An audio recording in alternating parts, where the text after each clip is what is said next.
Hi, everybody. My name is Amelia. I'm with the Ellenville Public Library and Museum. Welcome to today's program. This is an author talk with the wonderful L L Starling, who wrote the book Between, and Rebecca Morse, who did the fantastic illustrations. So this program is co-sponsored with UCLA.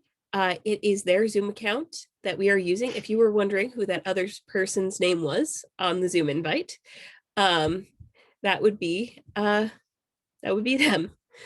So let's jump right into it. We still have some people joining us, and I will continue to let them in. Just remember to please keep yourselves muted and your cameras off so that you don't accidentally pop up on the screen during the recording.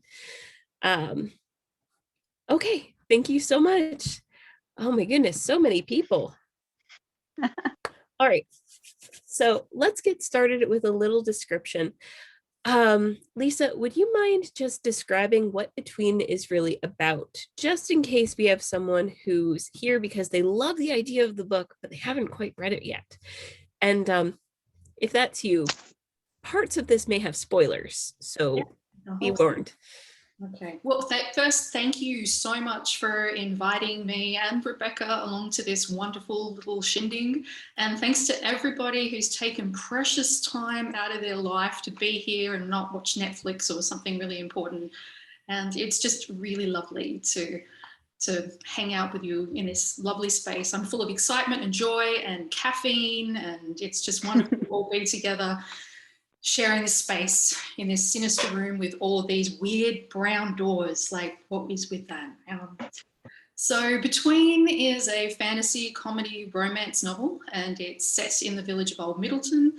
Poor Sasha Pierce, a kindergarten teacher, goes to the village of Old Middleton in Wisconsin, hoping just to do a little substitute teaching position. What she finds instead is a portal to a different world, the world between. And through her dream, she accidentally performs an impossible task and ends up betrothed to a sexy sorcerer in tight leather pants and the queen of this absolutely ridiculously ramshackle, crazy place full of beasts and drunk unicorns and morose minotaurs and so forth. So the rest of the book is basically her trying to get out of this fairy tale commitment that she's got herself wound into. Okay, great. All right, let's get started with some questions for Rebecca, who I know might not be with us the whole time. So let's ask some questions, and both of you can answer these, but they are mostly for Rebecca. So how did you two meet and decide, oh, hey, I'm writing a book and I'd like you to do the illustrations? Or like, how did that happen? The illustrations are such a great part of the book. They give it so much character. What happened? How'd you do that? Well, thanks to begin with, and hi everyone. Yeah, it's midnight my end. I'm in a hotel room, so hope this works out. I don't know, how do we end up all hanging out on Goblin Court together? We're in a message group with a couple of other basically Labyrinth fans, and back and forthing about crotch and I love a crotch. Yeah, and fanfic, and yep. Just batting ideas back and forth, and yeah, lots of fanfic talk, and eventually it turns into, hang on, I'm actually writing a real book. So we were just delighted to watch that happen and chip in a bit and help a little bit. I didn't do the editing so much as Mel and Louisa, but I got to see it happen, which was really exciting. So yeah, it was kind of a given that if Lisa wanted, I'd be doing the pictures. And yeah, I mean, don't tell her, but I probably would have done them for free, but it was it was great. It was no hardship at all. There's so many things I enjoy in between. It was like the most enjoyable commissioned work I've ever had, pretty much. So happy about that. I thought I tortured her so often. I'd give her these impossible scenes to draw and made her life incredibly difficult. So I'm just glad we're still friends, I think. It turned out I had the format working for me, because we realized that there's stuff in an ebook, more pictures makes a bigger file size, which you end up having some technical problems. So that kind of calmed us both down, I think. Yeah. Talk down from that. It was good. Okay, great answers to these questions. Okay, which illustration is your favorite?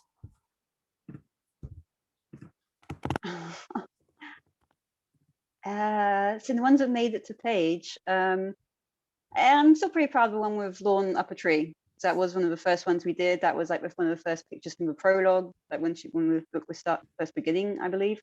Although originally the text description has him grinning like a loon, which I did draw the first time, and we figured that was kind of a waste, and we'd have him back to a sexy smirk. Yeah, it's always the sexy smirk. You don't want grins, so yeah. And poor Becca, I tortured her with, she'd ask me, who does, oh, yep, there it is, yay! Gonna full screen that. Yay! This is the mentioned tree. I have the pictures queued up if you want to talk about them. Oh, it's so beautiful. And poor Rebecca had asked me, so who do you want Lorne to look like? You know, can you give me a couple of pictures? And I just sent her this Pinterest board full of sad Tom Hiddleston pictures. And so from that, she had to create Lorne. I was such a hardship viewing a Pinterest full of. Here he is shirtless, and here he is smiling, and here, yeah, and that's pretty much. His profile, he's looking slightly moody, and yeah. It's beautiful. Yeah, this is my favorite picture too. There's just so much happening, and everyone's expressions. Rebecca's such a genius. Look at it, the body language. You can tell Sasha's just had enough of this. She's going to use that bat on him, and he's just lounging, and he's got great thighs. You know, how can you can't do better than this. It's just phenomenal. And then you got the cute little Bunyan and Mason at the bottom, and it's just absolutely spectacular. All right, I'm going to stop screen sharing, I think. Oh dear, I don't think I've ever screen shared before. Oh, there it is. Okay. Okay, I have another question. Do you have any illustrations that didn't make it into the book? Yeah, I think I sent you a couple of sketches. Again, originally we were just rushing out all these ideas. There was stuff Lisa wanted to do in the book, stuff I wanted to do based on my first read, and stuff I had these ideas when I first read it, and I still had to go back and actually check that, yeah, what the character's wearing in this scene and stuff like that. But yeah, there's a few sketches I put up for again, crotch. We are going to manage to get that into the conversation as many times as we can. There is the picture of Sasha crotch smashing Aldous, is it the elf? Yeah, that was one. We're trying to go for the actual epic, doing her run scene. Didn't quite pull off. Let me see if I have the one of the. I don't think I have that one. Did I not send you that one? Okay, well, of course I didn't send you that one. I don't believe I have that one specifically. Well, but I have these, which are really, really dynamic. Well, we're trying to find a really dynamic. That was such a strong moment, though. I really felt I couldn't do it justice. It was good to let the words stand for themselves, because that would have been such an epic moment. It was fun to try and, I mean, at one point, where is the line between just drawing fan art and drawing official illustrations? Because I was enjoying myself. Yeah, those are the first doodles of those scenes, which then became finished illustrations. Yes, I like the shadow. I love the picture of the shadow. Oh, there he is, look. There he is, a finalized version, yeah. That was fantastic. And I love that you got all the crossbody bag and all the outfit that she was wearing, and everything is just spot on. I'm always very annoyed when, I know people don't always have the time, they have a very brief, but I'm always very, very annoyed as a reader when illustrations don't match the text. So I wanted to be not distracted from that. No, it's perfect. And I think you captured the shadows so beautifully there. You can see the kind of longing and sad baby, almost a bit creepiness too, because he's a little bit sinister in that part, so you don't know him yet. So I think you captured that really beautifully. And I love this one. I wish this had made the cut. Those ones. I never did. I didn't actually get to draw. Okay, my excuse, it's late, but what's her face best friend? I didn't get to draw her, did I, in any finalized versions? No, there were no Lila illustrations whatsoever. No Lila yet. But yeah, there was a bunch of illustrations of arriving in the boarding house. That was fun. Yeah. There's Miss Adeline, and she's perfect, with the finger up, and poor Sasha looking all distressed, crumpled up. Folding herself, yes. Sasha has to fold herself into the sofa because she's really tall, and there's a brooch in the head. like a little concertina. Yeah, she has so much. I love the attitude here. Sasha's like, just like, yeah, going along. And Lila looks like she's about to break out laughing. She really is. Yeah, given Miss Adeline's fondness for throttling cushions and the whole bit. So that's a great scene. I think, was there a Martha one that you did as well? Yeah, I did one of the two of them together. Yeah, Adeline and Martha. It was fantastic. I have the posters, I suppose. The sketches were all so amazing, and I'm sad there was no crotch shot there, because that's just fantastic. It's on your DeviantArt, isn't it, Rebecca? Yes, so yeah, did the sketch on DeviantArt. Yeah. Yep. Just Sasha looks so gleeful as she's pounding Adiz's crotch with the pommel of the sword, and it's a beautiful moment. Yeah, I'll have to do another version of the book where I finalize that one as a double spread. That would be fantastic. Yep. Okay, next question. What's it like to illustrate a full novel? Is it any different from making comics or anything like that? For those who don't know, you do, I believe, several comics, correct? Yeah, well, yeah, I'm a published artist in the French comic book industry. So yeah, I'm actually writing a book there right now. Always fun. And yes, I've been posting since 2007. It's literally 1 year older than my relationship with my current boyfriend. Yeah, I've been posting D&D for a long time. So, which is a fan webcomic crossover, with the characters, mainly Labyrinth cast, and yeah. So that's always been a fun playground. Fantastic. I think that's actually how we met. I fangirled you so hard. I think I stalked you, and I made you my friend. So. and then I drew Skeep, and you know, I sort of borrowed him and them. Sorry, I worked that one out. So yeah, I like it when fandom happens that way, when you're vibing with people, and you just mutually, yeah, egg one another on into more and more madness and silliness and. Yep, there was a lot of that. We definitely, our little group, egg each other on usually to get Rebecca to do something wondrous and wild and extraordinary. So. But yeah, then to go back to a question of a book, there was just so much to choose from, really. Like I said, Lisa had a laundry list. I had a few ideas that really struck me as I was reading, and just became a case of narrowing that down. And also, again, sometimes going back and, okay, I want to do this scene, but I really do need to reread it, because what exactly, again, are people wearing? Is it dark? Is it bright? Things I remembered from reading, but not well enough to just draw in one go. That's really, really cool. How did you get into being an illustrator? Is it something you've always wanted to do? I've always drawn, yeah. Well, comes a point in my studying. So I live in France, so I was I'm big bilingual here. So I was always kind of wondering whether I should go into language studies and do something more responsible, as opposed to just drawing for a living.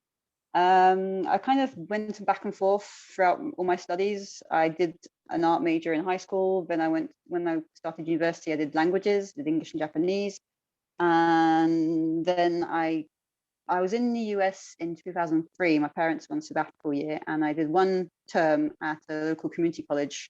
I took, again, one unit with a really, really cool old fantasy illustrator, Glenn Dixon, College of DuPage, Illinois. I do believe at one point the guy shared a workspace with Bruce Drusen, the guy who draws all the Star Wars posters, like, old school, really cool guy.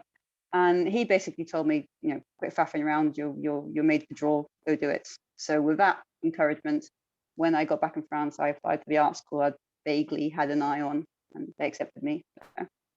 And I actually trained in animation and didn't find a studio job on leaving school. And in the meantime, I'd met a few people, including the writer of my current comic books, and got along really well with her. So I ended up in comics rather than animation.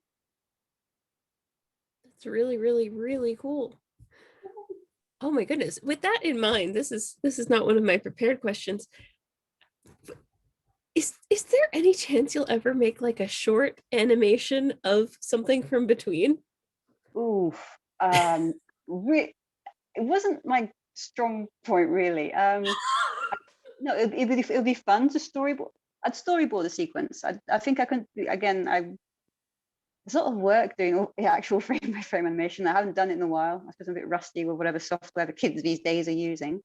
But it'd be fun. It would absolutely be fun to storyboard a sequence. Although at this point, I think I'd have more fun actually just doing it as a comic page rather than a thing. I like doing page layouts and stuff as there's a whole fun game to it, which I think is why I'm in that rather than most illustrations. Okay. Well, would you like to do some Q&As from the audience Yeah, for you as long as I don't have specifically? to handle clicking on anyone and as No, long as you're handling the that's me. technical That's stuff. all Yeah. my job.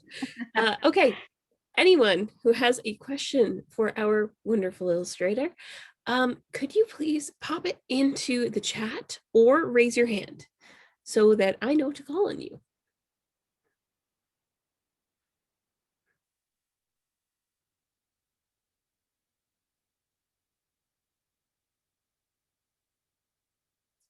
Okay, we have not a question, but a compliment. Lindsay, I hope I said that correctly, said, I just want to say I adore you and I love your work. Oh, Marie. Marie, feel free to go ahead and unmute yourself and ask your question. Thank you. Well, hello, thank you. Hello from Costa Rica. And Lindsay, you stole my compliment. That's exactly what I was going to say. Plagiarism. Like, Yes, screw you, Lindsay.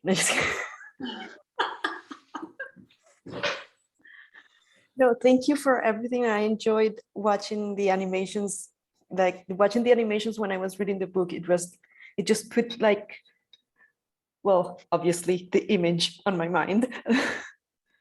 But it just gave me something more to just build up from, and I just loved it very much. Thank you. Thanks, you're welcome. Right. Thank you for that, Marie. That's really, really nice. Rebecca, do you have anything before we move to the next question? Okay. All right. Thank you so much, Marie. Ashley, feel free to go ahead and unmute yourself. You are up next. Hi, I'm Ashley. I was wondering if you have any what's the word?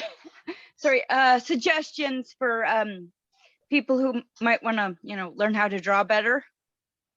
Ooh.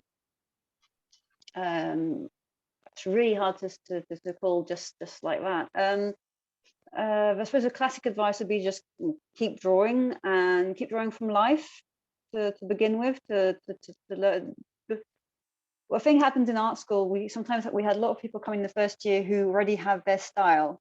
Except when you have a style when you're quite young, it tends to be a style that you picked up from someone else. You're doing a sort of Xerox of a Xerox of a Xerox of reality, and you're sort of losing things along the way. Like the people who are drawing Tim Burton style, not realizing that Tim Burton himself was inspired by the 1920s expressionist films and stuff like that. So you need to absorb a lot of everything before it can come out in your own work. And I know that sounds kind of pretentious when you put it like that, but I mean, I had to do a lot of academic drawing and drawing from life and all these studies in art school. But before that, I was just learning by copying also, or just copying styles I liked. I was doing comics about our role-playing sessions, as you do. So you can definitely pick up stuff by trying to copy an artist you enjoy and their style and the way they draw noses and eyes and faces. Beyond that, it depends what sort of art you want to go into. Comics aren't quite the same thing as illustrated and isn't the same thing as realistic painting. So Well, thank you for your answer. Thank you for your question. Okay, so before we go to the next person with their hand raised, Jen, I do see you, and you will get your turn. I'm just going to read some of the ones we got in the chat really quickly. I hope I say your name correctly. Huawei said, no exaggeration, it's my favorite book. Kelly said, also want to say I love your work and I stare at it every day as my computer background. My husband had to stare at Jareth while he worked from home for a year. We'll serve him right. Okay. Before the next question, oh, sorry, Natasha.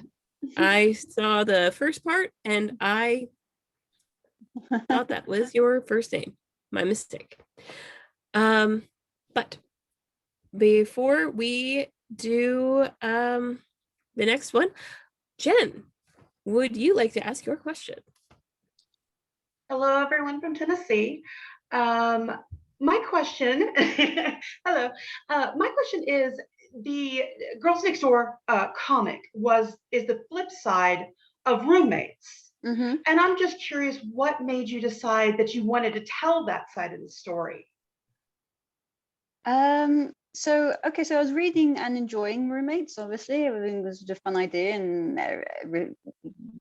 yeah, it was fun. And then was it page 20 or something? Ash brings in the idea that the girls are living in the building too, and that just went fizz. And suddenly I could just see so much potential for all these.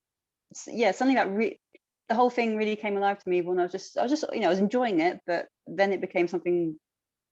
Yeah, I really saw sparks. So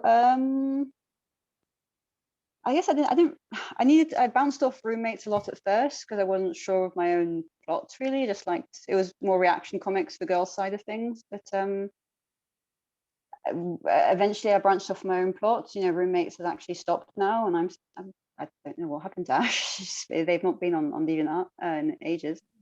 Yeah, eventually I became confident enough in the story I was telling, and the fact that I was still coming back to it years and years and years, I definitely was still enjoying it. So I'm not sure that really answers the question, but No, it does. You kind of wanted to give it your own perspective. yeah. As there's the easy way, I suppose, is because the Sarah character is the most relatable of that entire cast. Well, okay, she's an 80s teenager, that's close enough for a lot of us, but yeah, and then it becomes an escapist fantasy and a romance fantasy and stuff. So definitely there's a lot you can project onto her.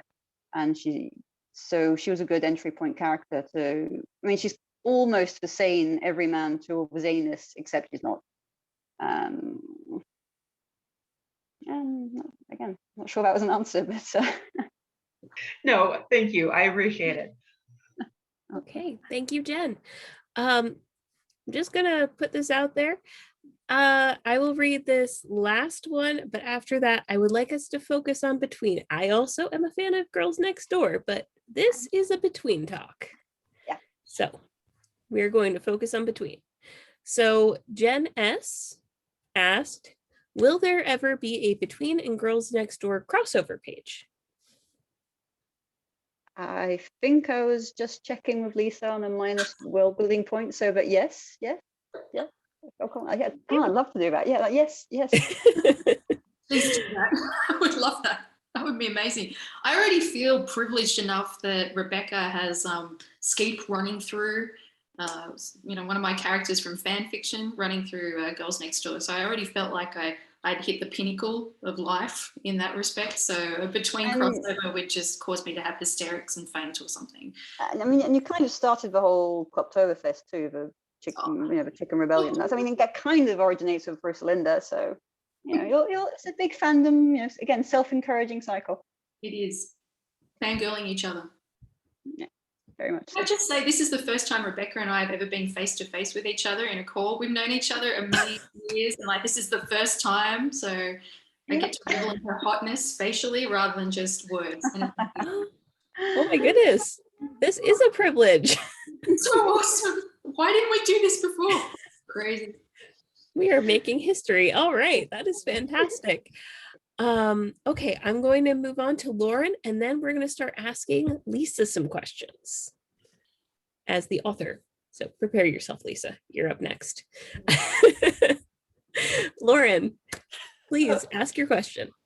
Hi, I wanted to go back to what Becca was saying about influences, finding your influences. And I'd love to know what your influences are for Between. What artistic styles were you thinking of when you were creating these characters? Well, at this point, it was, I mean, I suppose the reason that Lisa approached me and that we're getting on, I kind of automatically was defaulting to a D&D go straight style, which I suppose is more or less my style now. Again, trying to bring in some different facial details because I'm going more towards Hiddleston than Gareth for once. Was I thinking of any style in particular? Not really, no, because I'm still halfway between something a little bit comedic and trying to do something really beautiful and gorgeous like Brian Froud and all these, these really gorgeous fantasy illustrations, very fine pencil art that I do not have the patience for. So I'm still somewhere halfway between that and that, I suppose. Yeah, I think Rebecca's style as it was is, it was perfect for Between, because Rebecca has that whimsy and the comedic, but it's also sublimely beautiful. And I think it has all those kind of elements, and it was just perfect as it is. I remember Rebecca saying, "So what do you want?" And I said, "Just what you do." It was just perfect as it was. So. We did veer back from getting a bit too cartoony at some point. Yes. Yeah, a few optional sketches, and we tried something a little bit more straight art than really cartoony. Yeah, we didn't want the book to fall into that kind of parody, kind of satire kind of feel. And so, yeah, definitely more art than a joke. So, but it's perfect. I literally cried when I saw those illustrations. It was just, no, I did, because I don't visualize when I read or write. So everything's just kind of blobs. And then suddenly to actually see your characters in, looking at each other and looking back at you, that was just like, oh, the beauty. It's just amazing. Seriously. That's pretty much all you'd hope for when you're illustrating. Getting that from the author is one thing, getting that from readers is a whole other thing. So yeah, good. All right, thank you so much.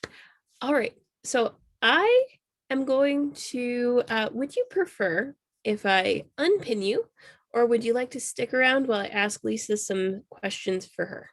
I'll stick around for a bit. I've got a whole adrenaline rush now. I'm not stuck anymore. Okay, you're okay with being on screen.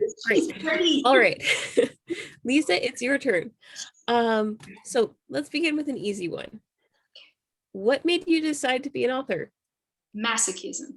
Seriously. I think it was one of those things that seemed like a really good idea at the time, like going on one of those poorly maintained carnival rides, like it just, you go, yeah, I can do this, and then no, and no, and no, right? So I tried, but it's not something that I had ever intended to do. I didn't do classes, I didn't do a course, I didn't go to critique groups, and all of that shows in the book, right? I should have done all of those things, right? So that's a problem. But I think I took the same path as a lot of people here. I recognize a lot of the names, and they're writers as well. And it's where you love reading, you love listening to stories and watching stories, and you think story-wise, and then it comes a point along the line somewhere where you want and sort of crave a particular story that has all your favorite things in it, and you can't find it, right? So I hit that stage. I really wanted to read something that was pure escapism, that was funny and fantasy. And I know there's some great writers that do funny fantasy. Terry Pratchett, he's the god of that. And but I also wanted romance. And then when you try and get funny comedy, like fantasy romance, the list narrows down. And I also wanted older characters as well, because as much as I love young adult fantasy books, I'm getting too old for them. Like, I'm 40, and that's a little old for the crowd. It's almost as if now, instead of feeling that I'm one of the characters, or like experiencing things with the characters, I start wanting to mother them. It's like, yes, go find evil, fight evil, but put a coat on first. Or, yes, I know that you're in love with an immortal sorcerer, but you're 16, college first, right? He's immortal, he'll wait for you. So it's like I can't quite relate. So I really wanted characters who had a little more experience, who were, you know, were ready for a little more in life. And I also wanted some wackiness to it. I wanted drunk unicorns, and I wanted interior decorators, and I wanted a sorcerer in tight pants because, you know, I grew up with Labyrinth. And surprisingly, I couldn't find this kind of book. And so at that point, it's either you keep looking or you write it yourself. And I took that path, which was not sensible, as it turns out. So yeah, it like I said, felt like a great idea at the time, but I quickly regretted it. So that's it. That's Oh how my goodness. yeah. Well, I think a lot of people here love the fact that you went with it. Yeah, I at this point last year is when I regretted it. This is when I was trying to publish between, and everything went terribly wrong. Like the files wouldn't work and the templates didn't work and things kept crashing. And my husband walked past and I was so stressed. I was making these kind of high-pitched dolphin noises at my computer, like, and he was like, "Are you sure? You sure you want to be an author?" I'm like, "Yes, it brings me joy." And so, you know, like you question everything. It's like so stressful, but yeah. But I did it, obviously. Yeah, and you did a fantastic job, may I say. I made a heavy. Okay. Next question. When did you start writing between? Oh, 2012. It was a completely different world. Like Obama was president back then. You know, like Call Me Maybe was on the radio. I think the big blockbuster that year was Twilight Breaking Dawn Part 2, The Breaking, right? So like we're talking ages ago, right? So at that time, I was actually in a different country. I was in Australia. I was an academic.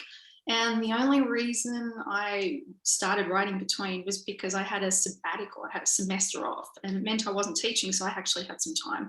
And I heard about National Novel Writing Month, right? So, you know, you write 50,000 words, yeah, right, in the 30 days of November.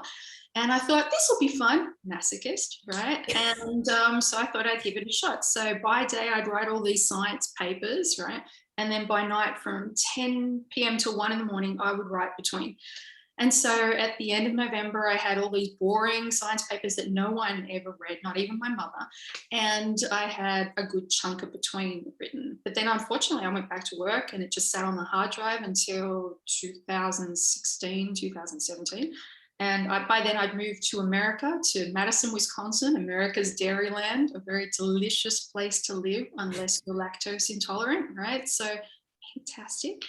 And I picked it up again because I was so burnt out from my old job and I really just wanted the escapism. But even so, it would never have been written and published if it weren't for three women. And that's Louisa Gailey, who decided she foolishly said, yes, I'll edit your book for you. And that was probably the most amazing, kind, foolish thing anyone has ever done for me. Like that, she is really my fairy godmother.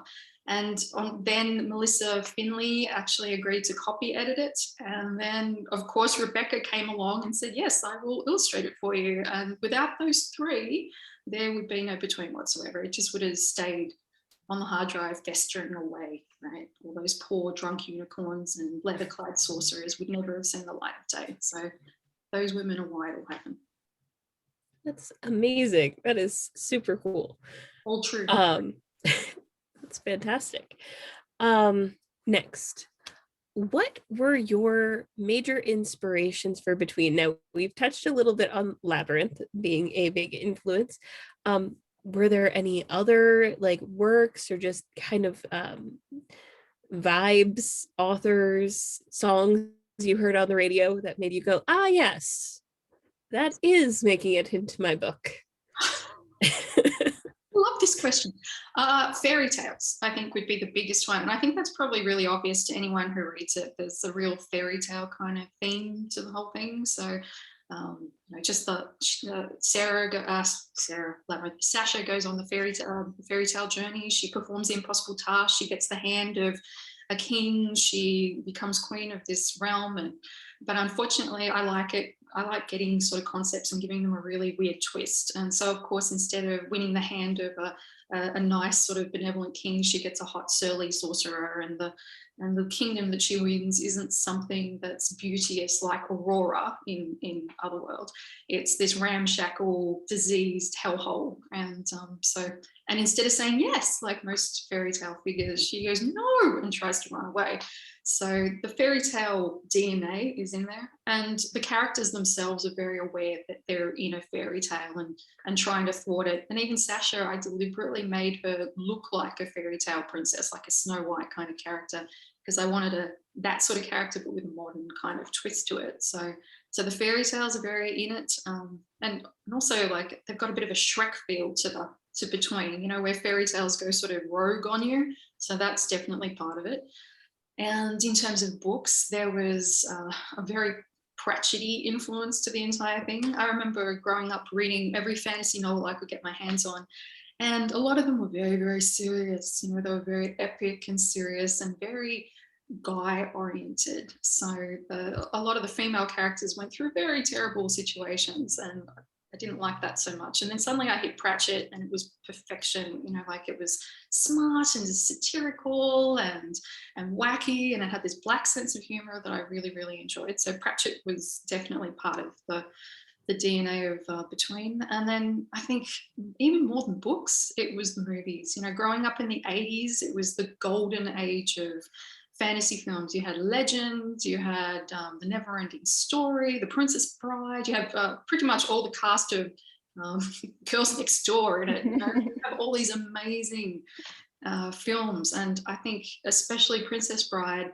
Labyrinth, and Willow were very influential in the sense that they had these incredible characters, great stories, hilarious dialogue, or kind of wacky situations, and so all of that was very influential. So if you grab fairy tales and all those movies and things like The Storyteller and Pratchett and throw it into a blender and don't put the lid on properly and hit go, anything that sprays on the wall would actually be Between, right? So yeah, pretty much all that.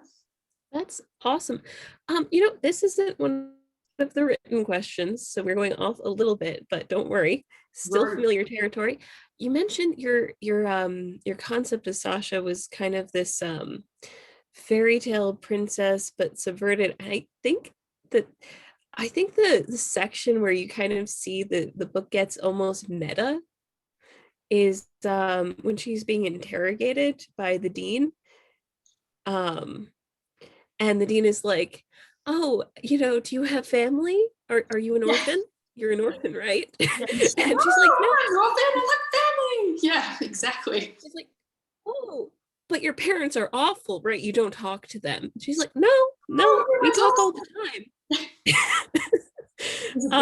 So Yeah. was that like intentional, like setting up the expectation and then subverting it like almost directly? Like, Kind of was. I was, I read some article about how most, fantasy characters are all orphans, and it's kind of cool when there's not one. So that was part of it. But the other part of that is also because of the witches. A lot of the witches turn out to be orphans or accidentally blow their families up and things like that. So it's kind of was her also checking the kind of witch potential that she had. And Sasha is not a witch, as we know. So, but yeah, there was a bit of both there. I was being sneaky.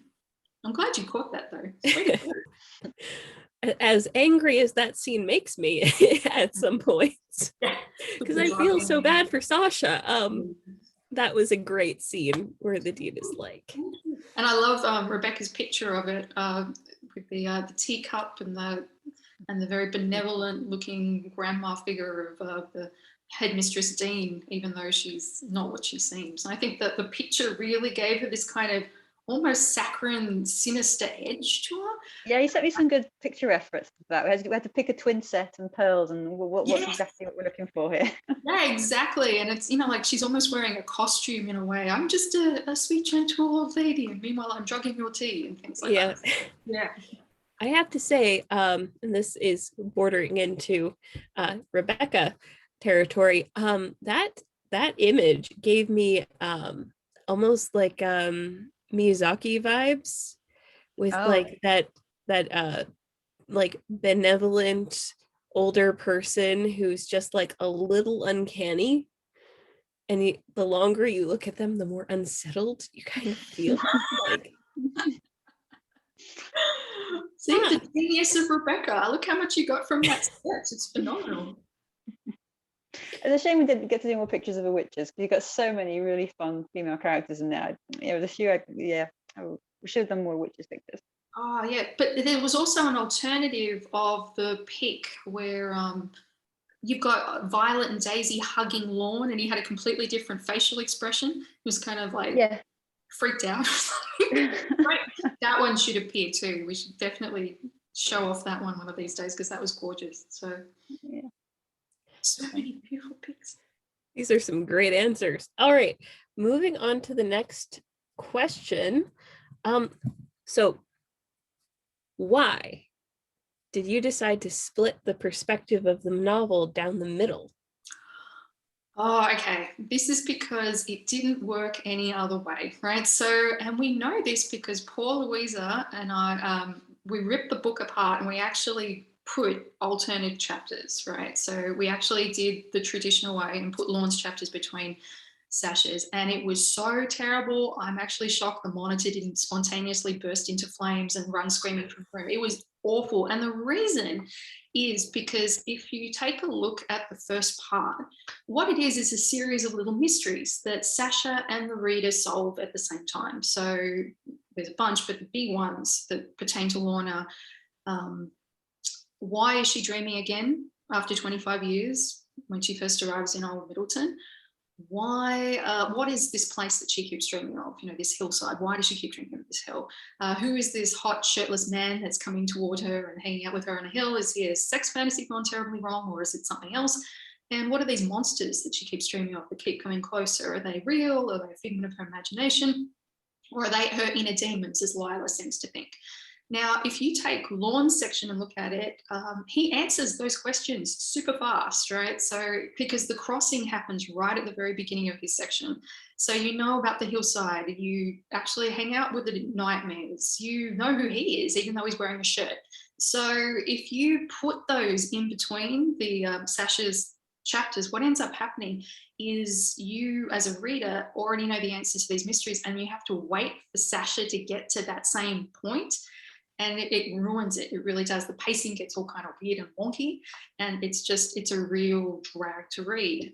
But so we did question whether this was, awesome, but it did work out the best way. And what was even better, I think, is that it gave a lot more time to focus on Lorne. And one of the problems in the first drafts of Between was that Lorne was very two-dimensional and very whiny. He's a dark sorcerer who has, like a big agenda, and people around him aren't very competent. And so he has a lot to whine about, but he was so whiny, and he was very just the dark, sexy male figure. But when you had a lot more time and space to actually talk to him and to sort of get into his mind and to sort of understand his motivations, he becomes a lot more fleshed out, and he's just not the objectified dude that you see in the first half of the book. So I know it's unconventional and some people don't like it, but I think at the end of the day, it was the only solution, was to do that. Yeah, I think it was very well done. It made the book much heavier though, because you've got 2 chunks, not just one. I believe it's what, 750 pages? It was originally 900. It's just the fact that the font, I had to make the font smaller. Otherwise, Amazon refused to publish it. So smaller font, little spacing, it's actually 900 pages long. And I didn't know this. This is the thing, because I kept true story, all of part 1 and part 2 in 2 completely different files, right? So I just thought, yeah, this takes a long time to scroll through, and so does this bit. And then when I whacked it together, I was like, no, yeah, this is a very long book. So yeah, I didn't know. I really didn't know. Yeah. I also didn't know how many crotch references were in the book, because they were in different files. And so that wasn't good either. So I apologize. Yeah, because there are a lot. Don't make it a drinking game, people. Do not make it a drinking game. Artichokes of people do not take shots. Your liver will not like that. Oh, please don't do that.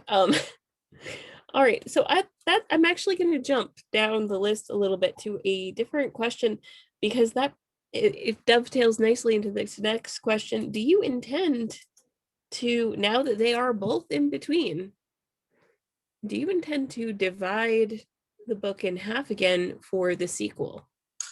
No. Well, Otherworld, that's the sequel. Otherworld for now. That's the working title. No, because Sasha and Lorna are in the same place, their chapters are going to be together, but it's the alternating will be different. The alternating isn't between Sasha and Lorne, it's actually going to be from between and Old Middleton, because in the second book we have Sasha and Lorne trying to work out how to rule a kingdom together and how to be in a relationship together and so forth.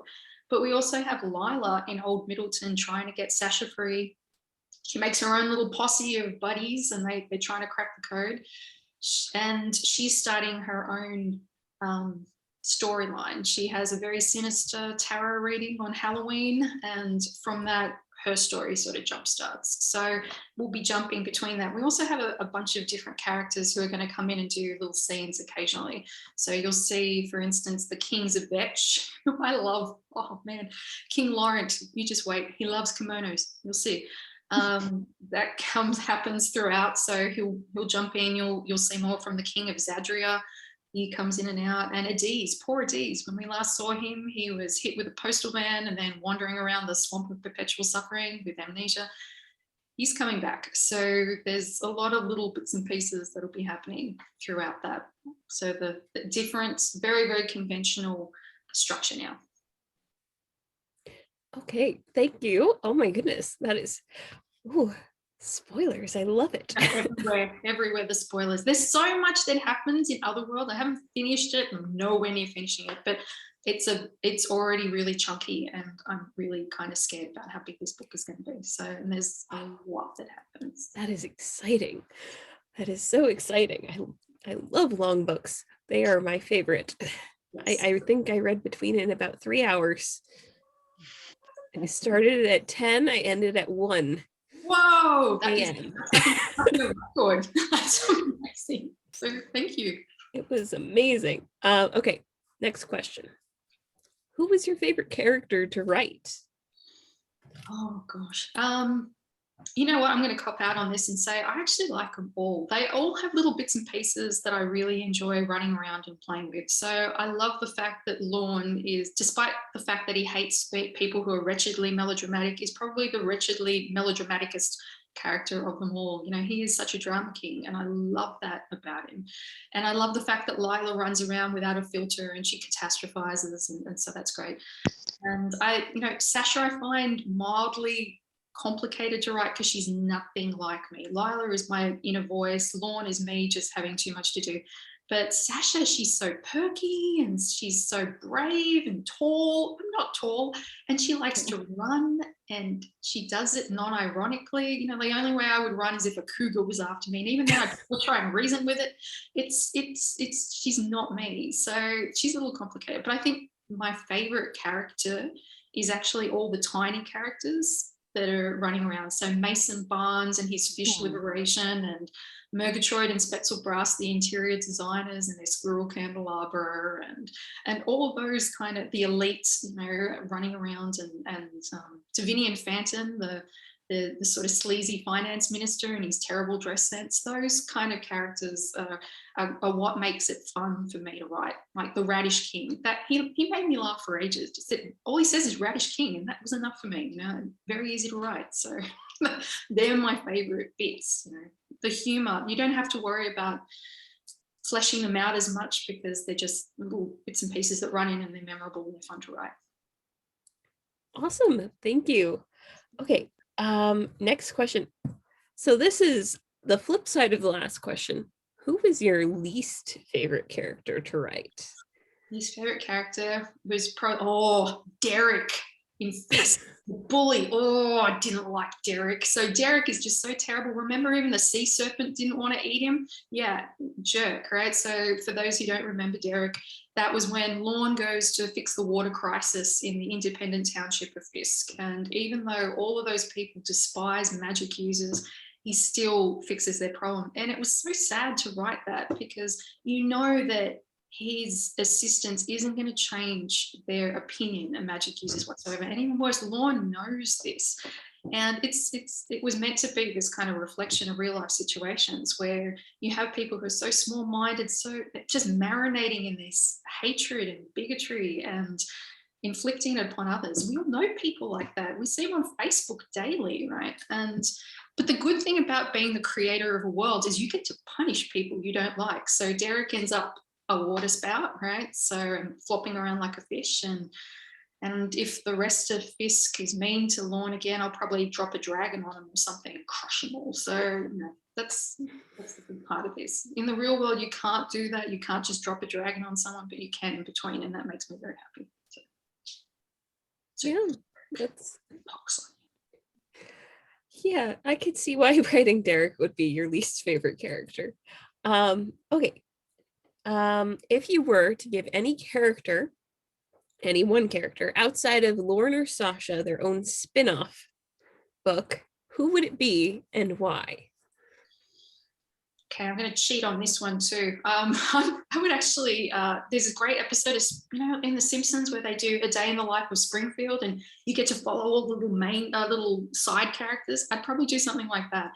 I would love to go around between and watch all these little deviant people do their things. I would love to watch Murgatroyd and Spetzelbrass try and do these like interior design crimes across the entire place. I would love to watch the Fix-It crews fixing up, the various crime scenes. I would love to hang out in the Academy of Practical Arts and watch them train up all the assassins and the thieves and spies, or even go to the swamps where the Zadrian betrothal parties are probably still hanging out there, being chased by fire-breathing lizards and things, and all those kind of little tiny things, and hanging out with Davinian Fanton as he makes his trade deals in taverns. So all that kind of little stuff would probably be more fun than just, grabbing a character and running with it. So, or it even could be Mason Barnes having a birthday party at the zoo and then liberating all the animals. So, little wacky things like that, way more fun. Or I could also imagine an epic prequel about the Radish King, how he accidentally becomes a death cultist and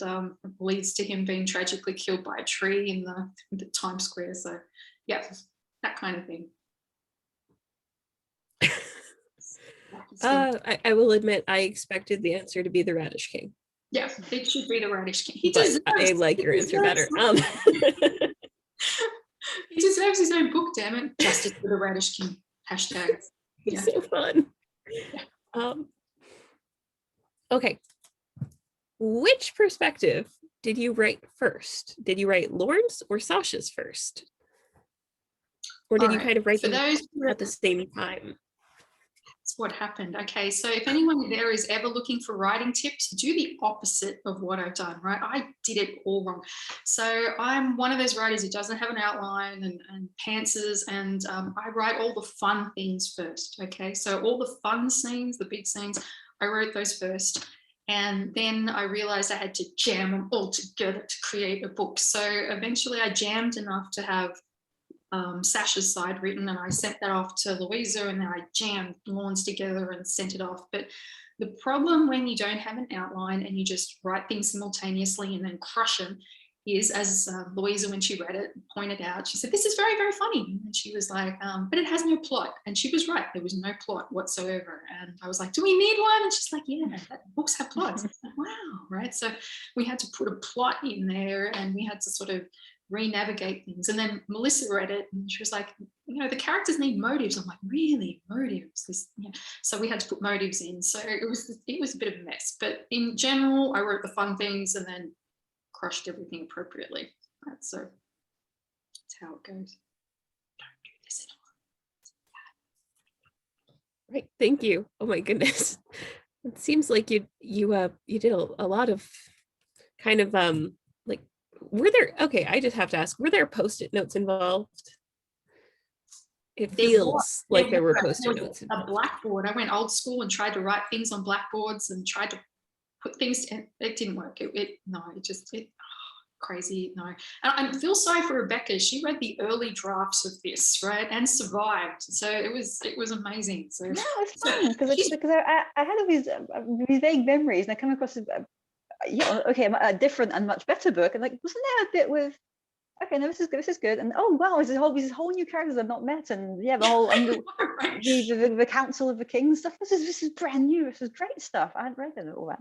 Yeah, this is the thing. Yeah, it really was like that. So poor Rebecca would read this version. There was no characters and little sock puppet kind of things, and then suddenly there'd be completely new things. And even I think between the last draft and the bit I published, I actually wrote something like 22,000 words. It was this whole new chunks because Melissa pointed out there were still plot holes and still things that needed to be explained. So yeah, we were writing pretty much until the last minute, quite literally. So don't do that either. None of this. Everything opposite. Do not do this. This is stressful. It gives you ulcers. Yeah. Okay, thank you. Okay, next question.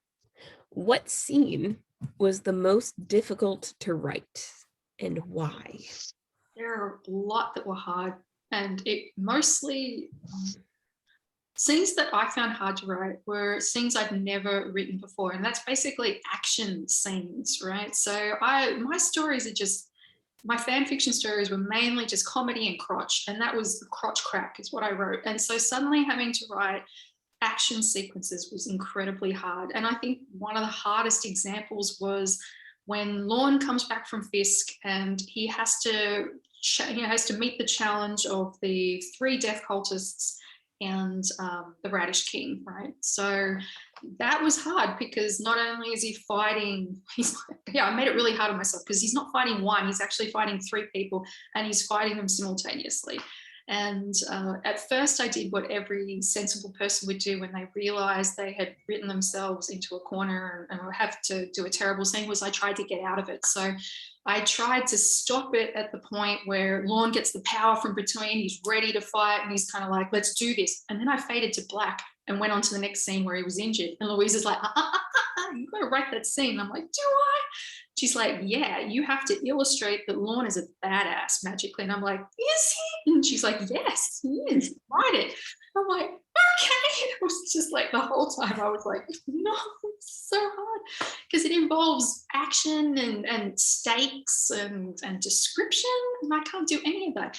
And I think what made it sort of bearable to write for me was that there was a lot of comedy in that scene. So, you know, you had the Radish King, you had the crowd kind of yelling and jeering, and you had, you know, like just some of the wacky things that were happening at the same time. And the fact that the pumpkins were sinking in a sinkhole. So it kind of made it easier, but it also made it difficult because you didn't want to lose the tension in the scene. You wanted to realize there are true stakes, but at the same time, having Radish King yelling out Radish King made it easier for me to write. So in contrast, the scene where Sasha runs through, is being chased by the nightmares and becomes the queen of between, that was even harder because there's no comedy in that scene. So you just had to keep it tense and keep going. That took so many revisions until that was fine. So anything that's got description or action or Radish King's hard, right?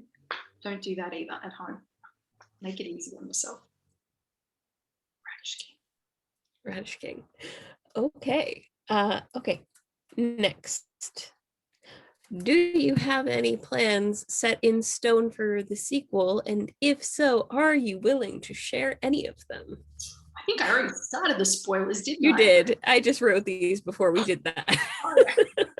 Never mind.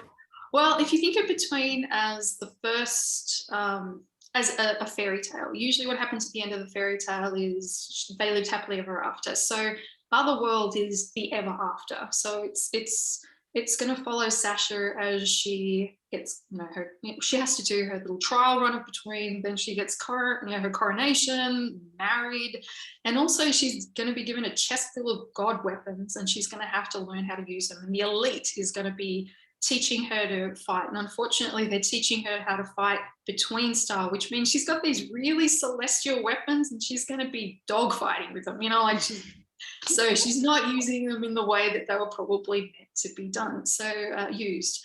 So that's going to be wacky. And then also you have Lorne at the same time, whose agenda items are off the charts. He's got so much to do. especially now that Sasha is here. He has all the same problems he did in the last book. Someone's running around binding people. You remember they tried to assassinate Sasha in the swamp. He has to figure out who's binding people. He has to try and find the destined king of between, because you remember Lorne doesn't have golden feathers, and he's worried that he'll face death in some point. So he needs to find who the destined king of between is. But on the other hand, he also has found the Red Book, right? And the Red Book has the key to him leaving between. So it's ultimately going to be this question in his mind whether he should fulfill his dream of leaving or stay with Sasha. And this book is going to be more of a romance. The other book, Between, was a fantasy romance. The romance is front and center this time, which might annoy some people, but others are like, oh, romance, right? And unfortunately for Sasha and Lorne, the Shadow and Between are going to get together and try and play matchmaker. And as you can probably imagine, having a guy in a mirror and a sentient landmass trying to figure out human relationships, any attempt they make is going to go terribly, terribly, terribly wrong, right? So you've got all of that happening in between. And it's, like the fact that there is romance means I can throw all my favorite tropes in there. So you've got, there's only one bed and forced marriage and all this kind of fun stuff. But then on the other hand, you've also got all the wacky things that are happening in Old Middleton. So you have Lila teaming up with Lottie Chung, who was the Middleton librarian. You remember the one who wanted a picture of Lorne on the fur with the potted plant? Yep, Lottie. And Ellie. I guess she's not the only one who wants that picture. No. So I am also Lottie Chung, right? She's very easy to write. So Lottie, and we've got Ellie the baker. They're going to be this little fairy tale hacking posse with Lila, who usually hates people, but she's putting up with them to try and meet this situation, trying to get Sasha out of between. We also have mysteries there too. Remember, there's a spy hidden somewhere in the coven that they have to figure out who it is, who's feeding information to the High King. We also have to figure out what happened to all the men in Old Middleton. How they keep disappearing. What's that about? So that needs to be figured out. And also, as I said, Lila is about to start her big storyline. She has her tarot reading. It's Stardust and Brimstone on Halloween. The book actually starts the second after the other book ended. And so it's still Halloween. She goes and has a tarot reading. It's incredibly sinister, and it jumpstarts this whole other chain of events that'll lead into the third book as well. So we've got a lot happening. There's, sorcerers, there's more elves. This time there's trolls, bad poetry, more leather pants. Sasha gets her own pair, and maybe true love somewhere in there. So it should be fun. I hope so. I'm excited. So. Oh yes, I am so excited too. Okay, so I have only a couple of questions left before we kick over to the Q&A. So first question is, what was your inspiration for specifically the Drunk Unicorn Tractor? This is my favorite question. He's one of my favorite characters. Okay, well, I think it's, it's the same inspiration that's throughout the entire book, is you take a fairy tale and you give it a terrible twist. And so if this was a beauteous fairy tale kingdom like Aurora, then you would have a beautiful, majestic, classic kind of creature, our traditional concept of unicorn. So in Aurora, you would have a great unicorn, but this is Between, and so you get this mangy, drunk, belligerent, fighting goat pony. And so that that goes with the whole Between aesthetic, really. And but he ends up in the next book being a very large part of it. He becomes a guide for Sasha. They become good buddies. And he's got a few tricks up his, I can't say sleeve, can I? Hoof. Can you have a trick up your hoof? Right, he's got hoof tricks. So you're going to see a lot more of Tractor, and I hope you enjoy those bits, because I loved writing them. They're a lot of fun. So poor Tractor. I love Tractor. Okay, next. Oh, did you see the picture that Rebecca did of Tractor is fantastic. And yes, we have that one. Hold on, I will share screen so you can all see Tractor in all of his unicorny drunken glory. Yeah, 'cause it's Let me online, but just- it's not in the book. So Yeah, it's on your account. Here is Tractor. That is Tractor, really. Feeling a little worse for wear. So poor Tractor. Poor Tractor. Oh, That's he him. looks like he's having a rough day. He is totally. But you know, he's gutsy, and that's I think what's going to make him prevail. So he's going to be a lot of help to Sasha coming up. So yay, Tractor. Tractor. Okay. Next question. Now, this is less of a fun question, but it's fun for us. Do you happen to know when the hardcover edition of Between will be out and about? Okay, all right. So I didn't think there would be a demand for the hardcover, and that's primarily because, you know, Between as itself is hefty. It's full of chonk, right? So it weighs. Look at the beautiful cover. Look at Louisa. Oh, right, beautiful. It is heavy enough as it is, and I thought that if, you know, like we make a hardcover, it will be so heavy that, you know, it'd have to come with some sort of exercise video and hand weights, and you'd have to train in order to pick it up, right? So I was like, I didn't really see it as an option. Also, now I love my readers, and I don't want you guys spending too much money, and I've tried really hard to keep the cost of Between as low as possible. But the printing cost on a hardback edition this size is going to be exorbitant. You'd have to mortgage a kidney or something. I don't want you guys doing that. So, and I have talked to Rebecca about this and Louisa, and we sort of talked about the fact that if we were going to put out a hardcover, it would be better to put it out as a special edition and add cool things to it, so it would be worth the extra cost. And the best way to do that would be to add a lot of the illustrations in that Rebecca had sketched or created, or, you know, fleshed out ones in the future. And, you know, so I think everyone would agree that more illustrations is definitely a good thing. And I would like to put my hand up now and ask for a picture of Lorne on the fur rug with the strategically placed potted plant to be in the dust jacket of the unfold it, yeah. you unfold it in all his glory, or he would the centerfold. I think that would be hilarious, right? So that's a must, right? So that has to be done. There's just no way around it. I'd also like, you know, when Sasha reads dastardly and dank, I'd love to have the little creatures illustrated as well, and crotch smash has to be in there, and so all of those things would be in the special edition. And I you know, Louisa, I love this cover. This is all my dreams, and the fact that it has drunk unicorns on the front and back is just perfection. But, you know, for the special edition, there might be more glitteriness, or, you know, like some embossing or something. So you know, because we love you, we want you to have the very best experience, and so it might not come out until a little bit after all of the other books, just so that it will be something really special. You know, more illustrations, more glitter, fewer grammatical errors. You know, like something like that would be fantastic, right? So that's what we do, and we'd have to look. This has to be in it somewhere. I'm in love. This is going to be the ultra special, you know, anniversary of Between. What is this called again? I've forgotten.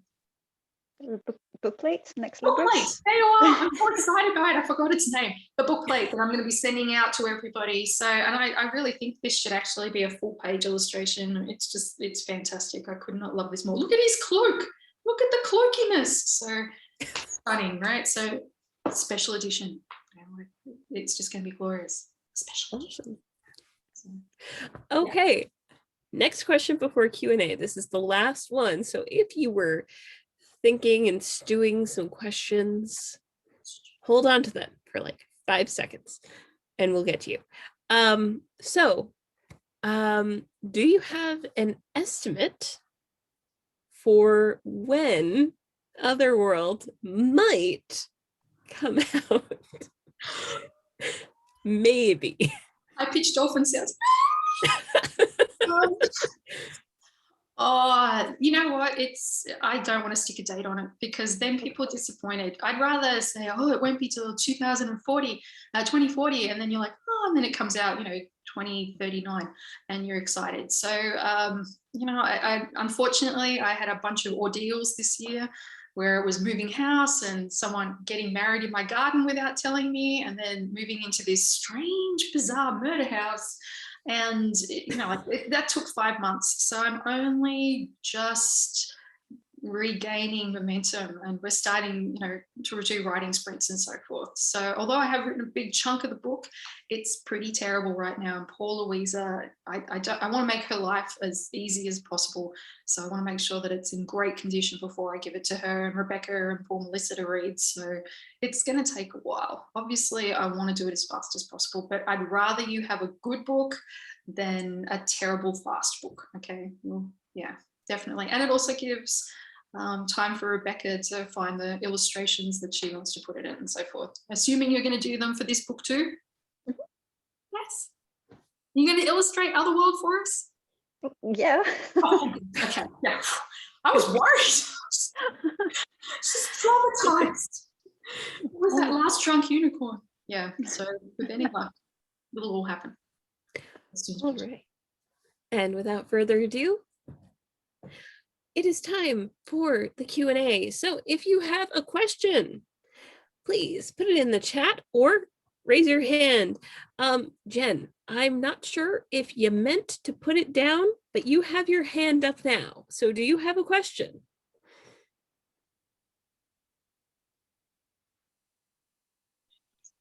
I'm assuming the silence means no. I did not realize I still had my hand on. Wait, hi Jen. I actually do have a question. So, and I kind of asked this to you before, and this is like, I think it was like missed or something, or maybe you're just completely ignoring me on it. I don't know. No, I miss things all the time. No, I'm kidding. What out of your fan fiction, because you know I'm a huge fan of your fan fiction, has influenced anything in between? Like, for example, is the Pineapple Boy an influence for Mason, or is Skeep an influence for anybody? So I'm just curious. No, I don't think. No, but you know, like my headcanon, and Jim Henson would hate this, is that, you know, my version of the labyrinth, or, you know, the labyrinth actually exists in Fair, you know, the other realm that's, you know, there's other worlds, and then there's the Earther realm, and there's Fair, where all the Fae, you know, the Fae and all the creatures live. And for me, that's where I put labyrinth, in that actual place. And Tammy wrote an amazing crossover fanfic that had both labyrinth and between in it, which was just amazing and heartbreaking. And so, not the actual fix though, in Christmas Pretty, there is supposed to be a drunk unicorn in it, and if I ever get to finish it, it will appear. And it's not Tractor, but it's a good buddy of his. So we know that the drunk unicorn, we know that Tractor, we know that kind of stubby goat-like unicorn actually exists in the Goblin Kingdom. That's what's in between. So I guess that's the only crossover to date that I know of. All right. So I'm going to actually pop over to the chat for our next one, but Christy, you're up next. So M, just M, the initial, question for my creative writing students. What advice would you have for high school students who dream of going into writing professionally? And if I can ask a mini question, can we dream of one day getting a book plate of Sasha and Tractor bonding? That might be the next one, Rebecca. Oh, that would be great. That could be Of all- the one. Of all the entire otherworld. Okay, okay. Oh, okay. You never know. We'll put it in the list. We'll put it on the list. You know, like I don't think I'm a professional writer. I'm self-published. I don't do this for a living. This is still a hobby for me. And so I don't really have as much. Probably all the advice I have is bad advice, or advice that, you know, like I said, don't do what I did. But I guess practice, read a lot, right? So they should be reading a great deal. They do the classes, do the work, and start writing. I think, you know, like I think all the writers that are listening to this know that their first story is in no way comparable to their last story. You just start to gather so much insight into pacing and characterization, and working in a forum like fan fiction is incredible because you get insight and feedback, and you get great writing partners through that.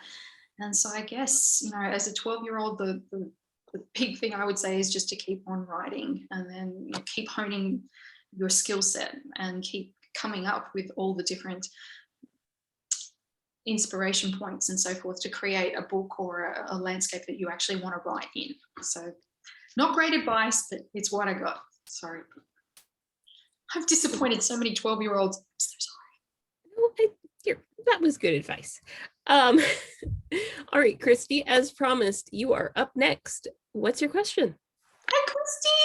Hi. I'm going to try not talk super fast, okay? So my question is kind of a two-part.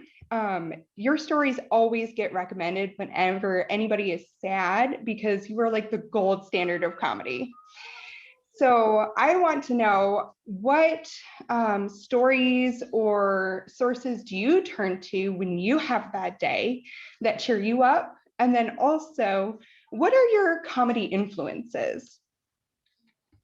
Gosh, that's really good questions. I think when I'm feeling particularly low, and it's more movies than books most of the time. I think I go back to childhood things that made me happy. So, those classic fantasy films that I know that we all love. And also certain very clever romantic comedies. So like When Harry Met Sally or something like that. I love the dialogue and the banter and the dynamic in that film. So those are the things that make me feel happier. And there's a comfort in going back to the things that you have always loved. It's like a security blanket kind of thing. Or I talk to funny people, like the LFFL, right, happens to be the greatest place on the internet. And I know that if I'm feeling sad, especially on a Friday, you guys are going to cheer me up like nothing else. So having that sort of great support system is what makes everything absolutely worth it, and all the wonderful people that I've met there. And having people like Rebecca and Louisa and Melissa that, they always cheer me up inevitably. And that's wonderful. In terms of comic influences, oh my goodness. I think my comedy, the comedy that I like and I probably default to is a lot of the 1940s movies where it's more sarcasm than anything else. The Philadelphia Story, and then again, like When Harry Met Sally, and that kind of banter comedy, that kind of thing is definitely up my alley. Shrek is another one. Let me see who else. Monty Python. Just the absurdity of Monty Python. That kind of thing really tickles my funny bone, and that's a lot of what you end up finding in between, where there'll be just sort of normal banter, and then suddenly there's a squirrel candelabra or a fish, or something like that. That's just completely out of the realm of what should be in a scene. So that's a great question, Christy. Thank you. I hope I answered that adequately. You. No, you totally did. And I appreciate the shout out. Yeah. Oh, but it's so true. You guys are awesome. We love you too. Okay, thank you so much, Christy. Marie, I do see you, but we have a lot in the chat. So I am going to ask you yours after we read this next one, but you are next in line. Okay, so Lindsay says, I'm sorry, these are going to be such loaded questions. Do you have a favorite scene that you wrote? Do you have headcanons for Ash and Lila? And will Lorne always wander around shirtless in front of Sasha when they return to Between? And those are Lindsay's questions. All right, I'm not going to remember all those because they were too funny. So what was the first part again? Do you have a favorite scene? Yes. Okay. My favorite scene was the Jolly Monarchs of the Lower Kingdom. So that scene where all the kings and queens got together, I think I actually wrote Between just to whack that scene in a book, seriously, because anytime I'd ever watched fantasy movies or read fantasy stories, there's often a scene where all these kings and queens come together and they're all so regal and so kind of noble and elegant. And I thought, how cool would it be if they weren't? And I think all of us have had a situation in life where we had to go to a meeting and it could have been an email, you know, that feeling. So that's what that scene is. It's kind of like they're all sitting there and like, this could have been a proclamation, you know. So I just really wanted to have all these powerful people in a room, and to them to act, you know, bawdy and wild and not be allowed to use curtain rods and so forth. And that to me was so much fun to write, to take away this kind of idea that fairy tale kings and queens had to be elegant and noble and so forth. And you also know that the flip side, this is the lower kingdoms and they're unruly.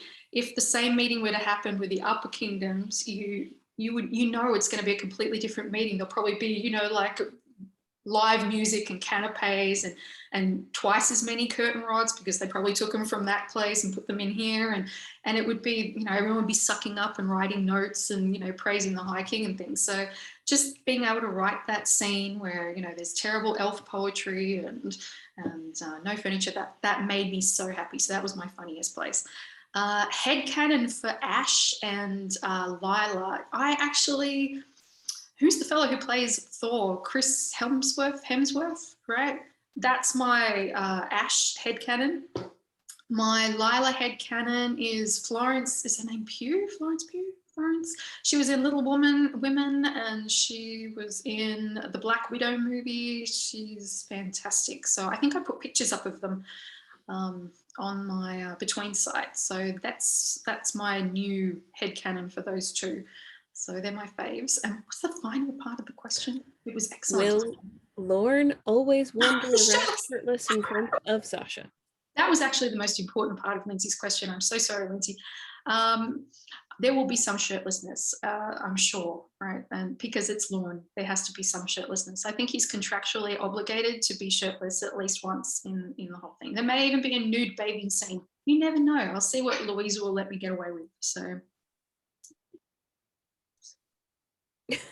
thank you, Lindsay. Those were awesome. Thank you, Lindsay. All right. So moving on to Marie. It is your time to shine. What question do you have? Well, I've received a lot of spoilers because I haven't actually finished the book, but my special talent is hearing spoilers and then forgetting about them. So I'm fine. I'm so sorry, Marie. No, that's okay. I should have that spoiler. I spoiled 2 books for you. That's a gift. I'm so sorry. I spoil myself on purpose sometimes. Like I'm reading and then I go like, no, wait, I cannot bear what happened. I need to know what happens next. So I scroll to the end and I was like, oh, okay. And then yeah, I do this too. You and I are very similar. No stick figure drawing and this, yeah. Exactly.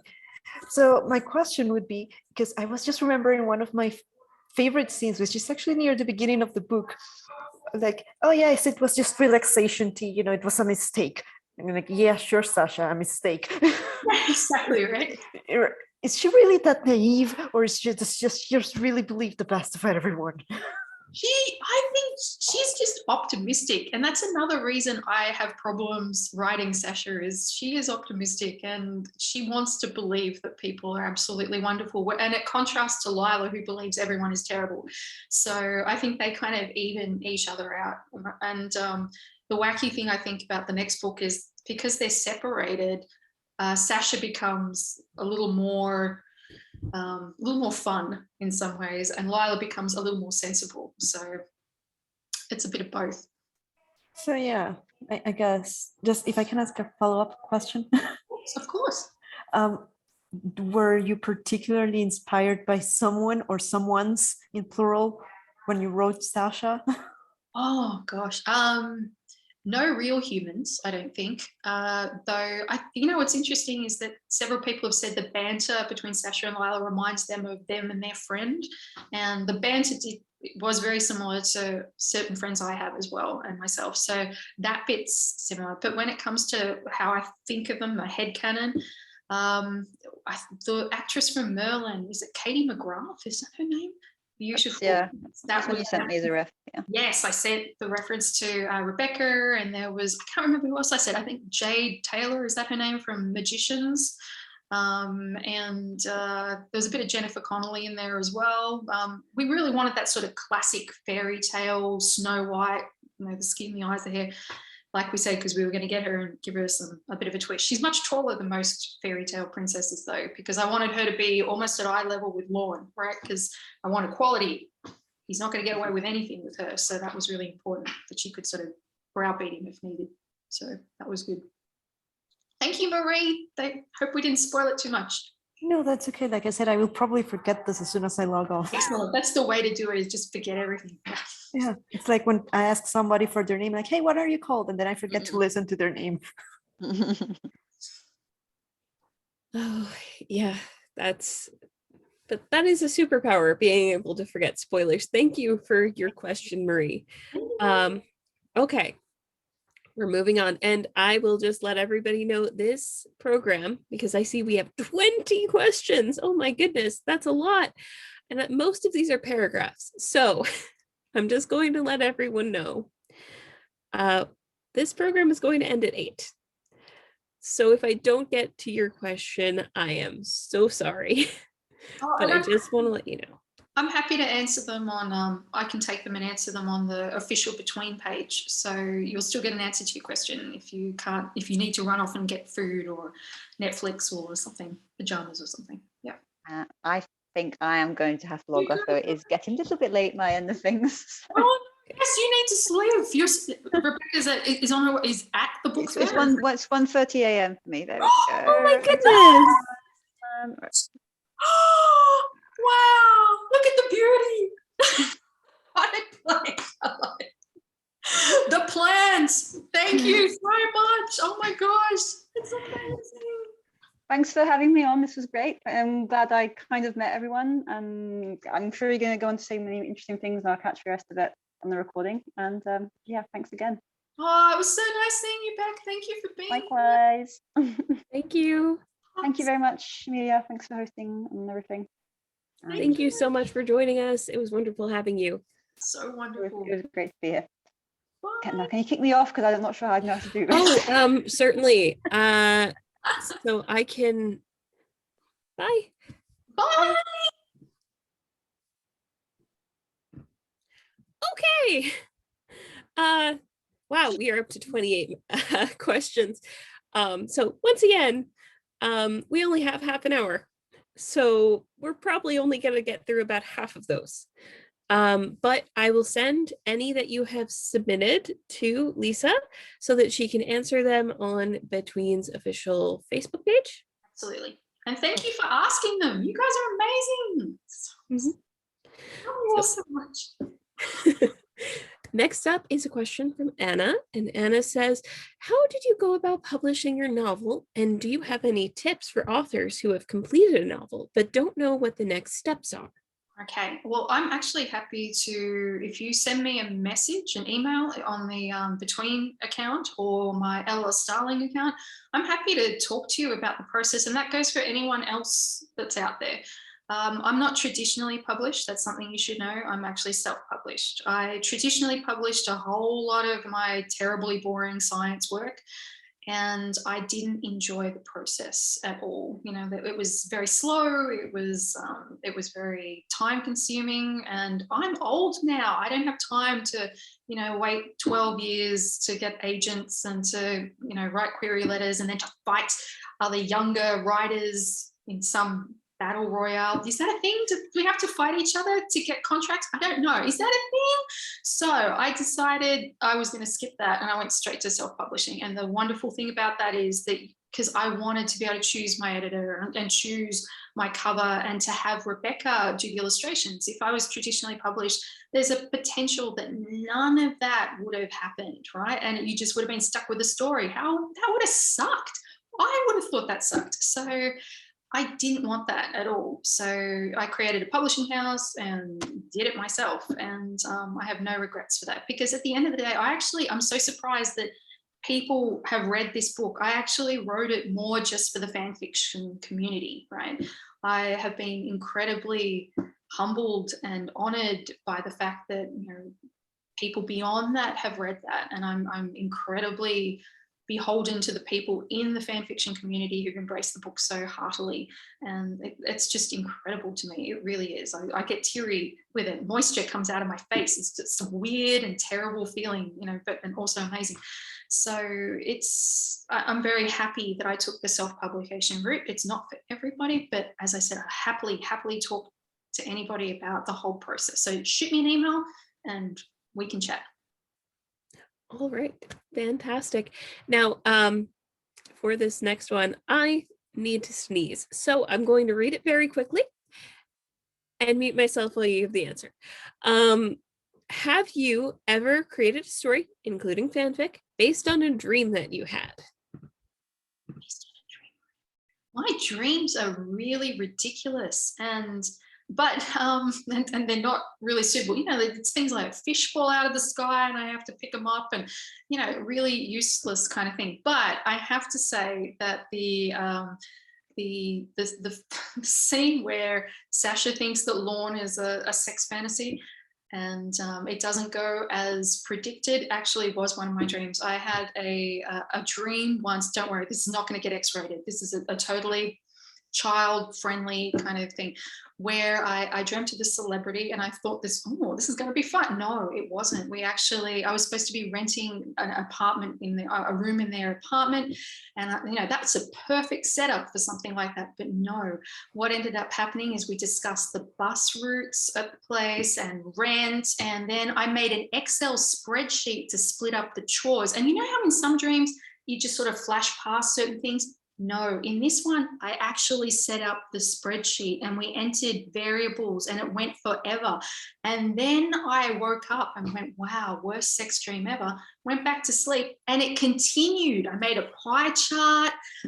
Then I started doing my end of the chores. It was terrible, right? So that actually did influence that scene. It was just like, what happens when sex dreams go terribly wrong and you know, include no adult type touching. So there you are. It was kind of a nightmare, but that's probably the only time my dream has ever influenced anything that I've written. It was very tragic. Okay. That was, I'm sorry, but that was hilarious. Next question from Kate. Will there ever be an appearance of Skeep? No, I don't think so, but not in the book because it's a little too strange.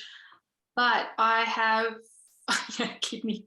I do intend to actually write a Between Labyrinth crossover fic, a tiny one, and it'll go with the one that Tammy wrote for me. So it's going to be where Lorne and I always thought that Lorne, even though he's very practical, he has a great wardrobe. Actually, the big thing about, you know, all the men in Between, they often talk about their wardrobe, you know, like in the scene of the Jolly Monarchs, Trevelyan is giving everyone fashion tips on the kind of armor they should be wearing and things.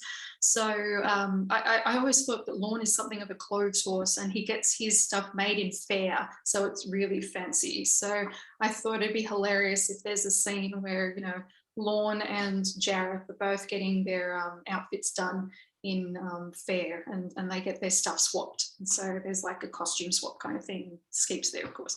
So something like that would be fun, right? So we'll see. Awesome. Okay, next question from Emily. What is your favorite detail in Between? And also, what is something you still aren't completely satisfied with after publishing? Oh, I'll answer that bit first. Everything, right? So it's this terrible thing where you, well, first thing, I still find grammatical errors in it, and poor Jen knows all about that. She's found a couple. And I have to tell you, we proofread this, I read this so many times. It was ridiculous. I could recite chunks of it by heart. And yet literally as soon as I hit publish and I opened the book up, I was like, look at this beautiful book, look. And I found one right on that page that jumped out at me. I was like, no. And then I put it away and I said to Louisa, this is a terrible day. And then drank, and then, you know, yeah, it's what you do, right? There's always something in it that can be improved or changed or fixed. And it's just a never ending kind of thing. But what's a detail that I truly love in Between? There's lots of little details in there that are hidden right? So, and I can't tell you about them, but what I like is that by the time you read the very last book, if you go back and read between again, you're going to find clues to the ending. So, and it won't jump out at you at the moment. It might be a little more apparent in the second book, but there's all these kind of little Easter eggy kind of things that are hidden in there, right? So, secret details that I've put in. Awesome. Okay, next question from Rebecca. How do I find out which sign of the otherworld zodiac I am? Side hustle idea, daily otherworld horoscope updates. I'm glad that people are enjoying these. I just wrote them to procrastinate instead of writing the book. But like this month's one is coming out very, very soon. And of course, it's going to be Petrel, the inebriated unicorn, right? So it's a big month. It's an important month. And I will be releasing them monthly, I think, at this point. And then once they're all released, then I'll do like a little horoscope thing, hopefully every month. So you guys keep a hand in and know what's, happening for you. Do you have to watch out for turnip carts? Will chickens fall from the sky? You'll find out, right? It's important to stay informed. Mm-hmm. Oh, and next this is not actually a question, but we do have a reveal of the mysterious M's first name, which is Megan. Megan, nice to thank you. And thank you for your question, Rebecca. That was such a great question. Yes, thank you, Rebecca. Thank you, Rebecca. Yeah. And hi, M. Who's not M? That's awesome. Hi, Megan. Okay.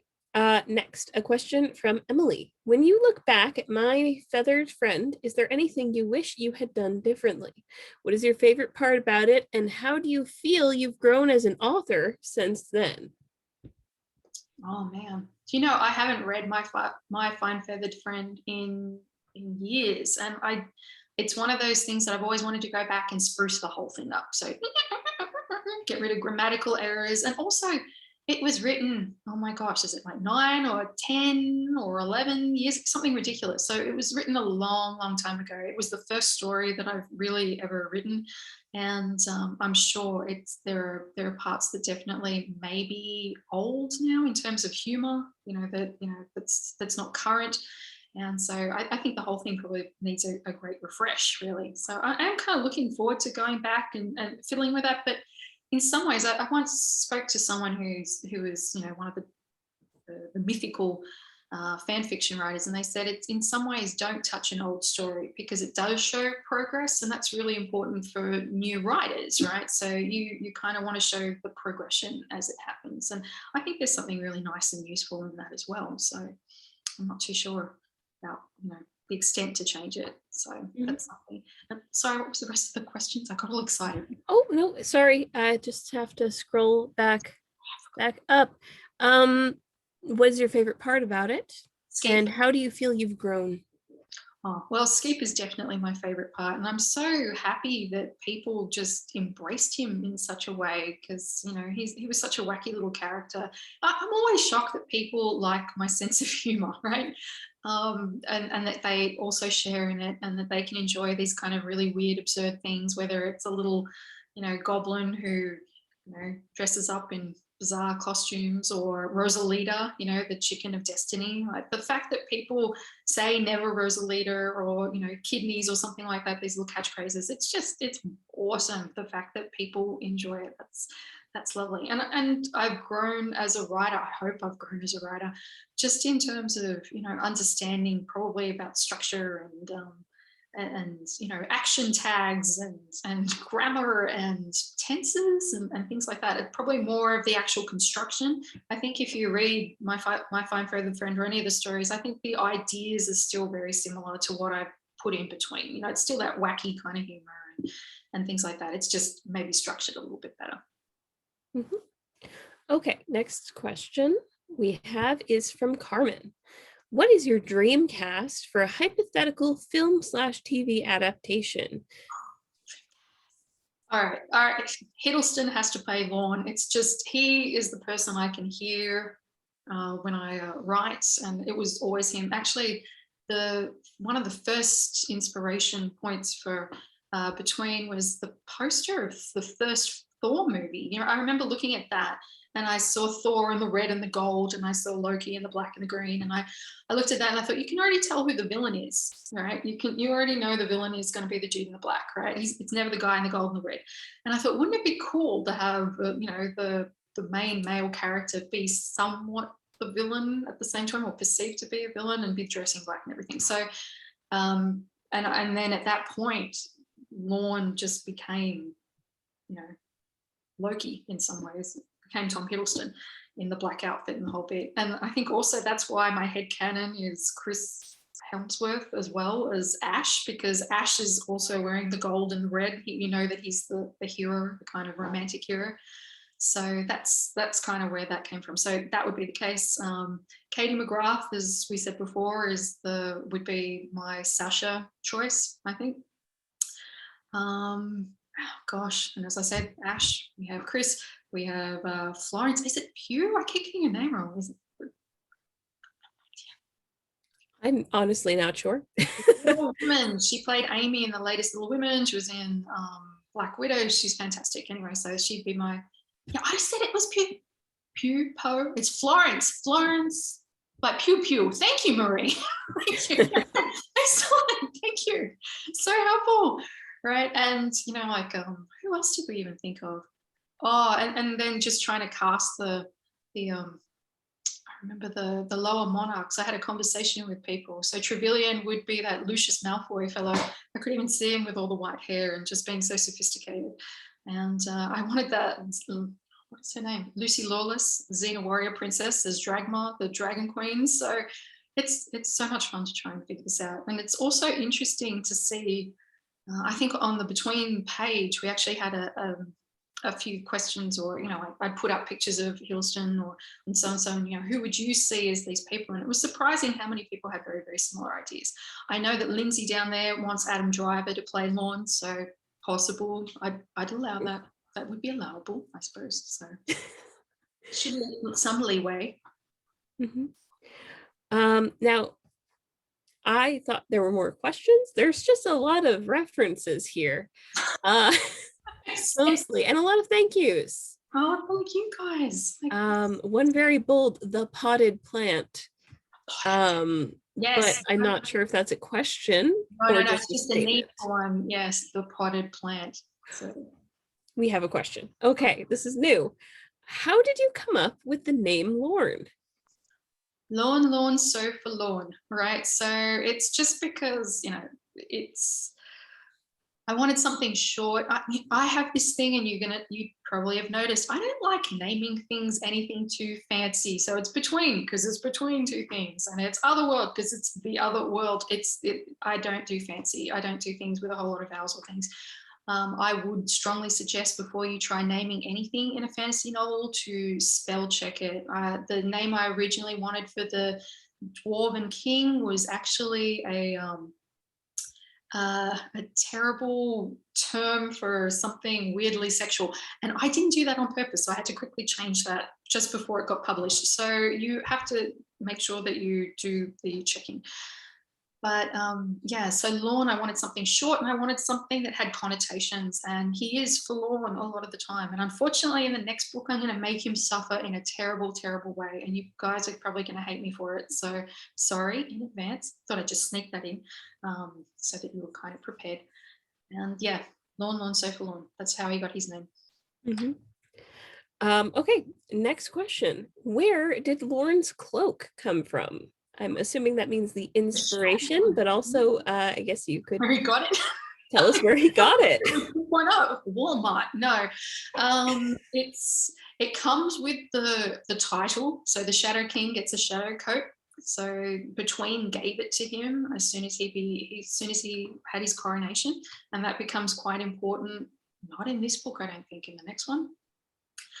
And the inspiration for it, can't even remember, because he is the Shadow King. I wanted him clothed in shadows, right? And So the best way to do that was to have a cloak made of shadows. But because I can't resist making everything a little weird or quirky, it became sentient and started to either try and help him get together with Sasha and crush them together, or, you know, gave little pats of enthusiasm, or he tries so hard to, you know, just help out in any situation, and usually does a pretty good job of keeping Lorne alive. So Sasha really wants that cloak. You know, she's going to try everything she can to try and wheedle it away, patting it, loving it, and so forth.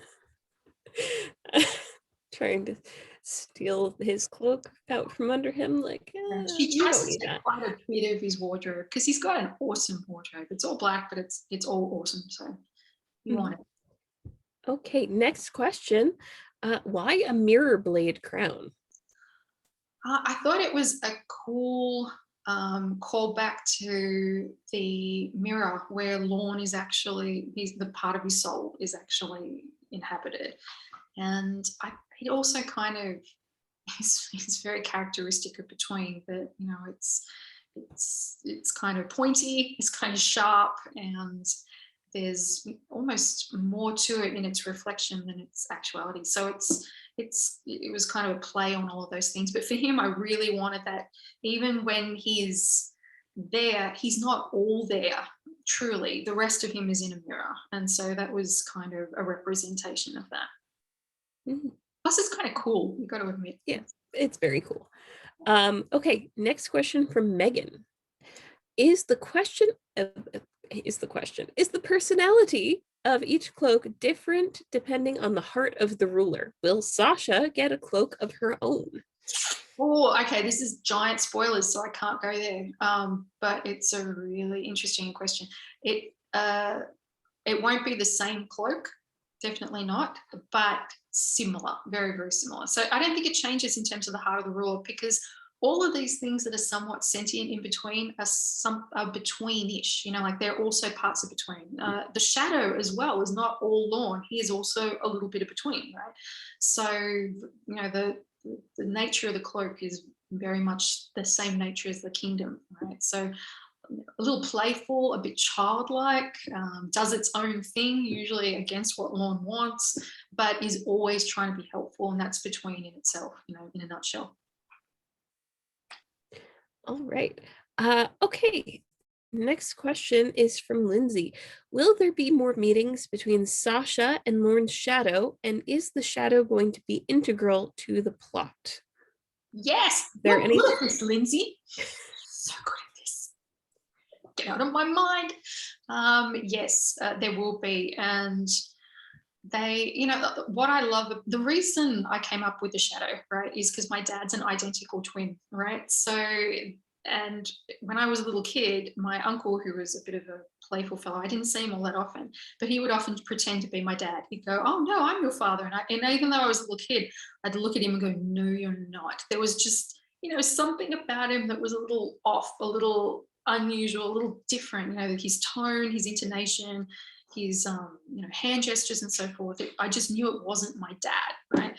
And so I wanted that same kind of feeling to transfer to the shadow. So even though he looks like Lorne and is a fraction of Lorne, Lorne's better, kind of happier, joyous self, he isn't truly Lorne. He is himself, right? And so Sasha's relationship with him is very different from her relationship with Lorne. It's not in any way, shape, or form romantic. You know, like the shadow banters with her, but it's not, there's no romantic feelings. He ends up being a very good kind of friend and sounding board and so forth. And Sasha always has this desire to help the underdog. And I think she recognizes more than any other character just how much he is the true tragic character of Between. You know, Louisa pointed this out early on. She's like, yes, Lorne gets all of our sympathy, but the shadow is a sentient being trapped in a mirror who can only move to occasional rooms and things and just sit there with a cheese platter all day. You know, it's not a great existence. So, and Sasha's very aware of that. And she wants to foster a relationship with him. Okay. That was a great question. Great question. Excellent. Yeah. Okay, next. This isn't so much a question. But it kind of is between a question and a plead.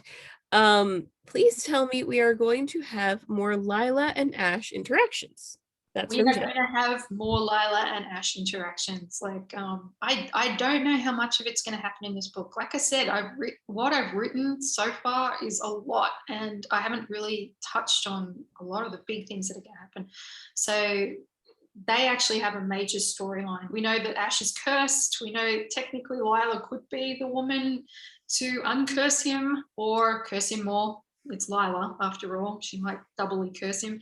So they've got a lot happening. And as I said, the storyline that happens in Old Middleton is going to kind of jumpstart Lila's story and storyline with Ash. So her storyline is actually even more of a fairy tale, and it's more a traditional fairy tale than Sasha's was, because Aurora is the true fairy tale place. It's got the towering castle and the jolly peasants and all those sorts of things, and it has fairy godmothers and so forth. Well, actually, they're just disgruntled fae that got kicked out of fair, but they're around, you know what I mean? So it's gonna be very traditional story, and Lila's gonna hate every moment of it because she's not into that. So yeah, a lot more of them coming. Just have to hang on. Fantastic. Okay, next question, and Nicole was gracious enough to give us a warning. This is probably major spoilers, but if the price for Lorne was to have his shadow taken away, what will Sasha's price be? Dun, dun, dun.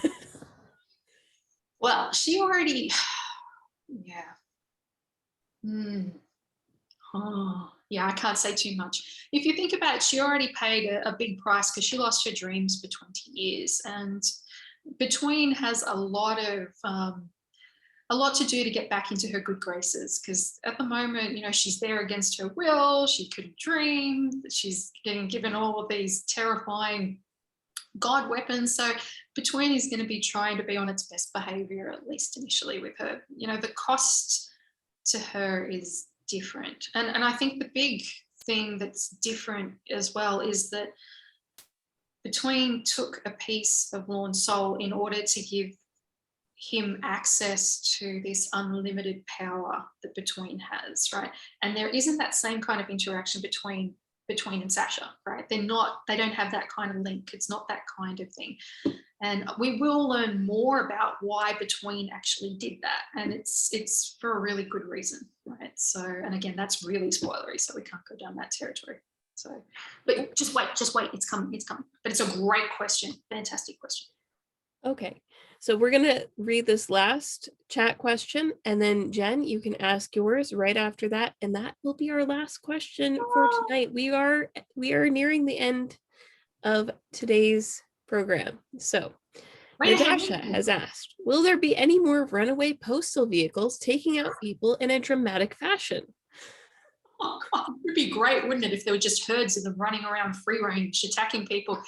No, I'm going to replace them with other things that Sasha's going to be destructive with. There's a lot of creatures in Between that can be used in a very similar way, including Tractor. So it's going to be a little bit of a different dynamic, but I love that question. That's absolutely fantastic. Thank you. All right. And with that was fun. Writing, like hitting an elf with a postal truck has always been one of my dreams. So I'm glad that we got to put that in. That's great. All right, Jen, you have the honor of being the last question of the night. What is your question? Okay, so you just touched on this actually, with that Sasha lost her dream for 25 years. And when she's been in Old Middleton, she's been dreaming of Between the entire time that she's been there. When she gets to Between, is she going to continue dreaming? Is she going to lose her dreams again? She'll continue to, she will dream, but in a more normal fashion. But when she gets back to Old Middleton, she does her trial run. When she returns to Old Middleton, she'll go back to Between through her dreams. It's Between's way of pulling her back in a way, and sort of recognizing that there's a tether between them. And we learn more about that, and I can't spoil that in the next book, why she dreams in that sort of fashion and the kind of link that there is between her and between. So, but So she's not gonna lose her dreams again, like while she is in between.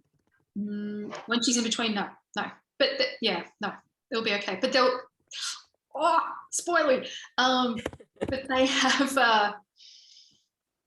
She begins to recognize their purpose, I suppose, is what I can say. There's more to her dreams than just crazy, fantastical things like we have. When she's in between, they can be used.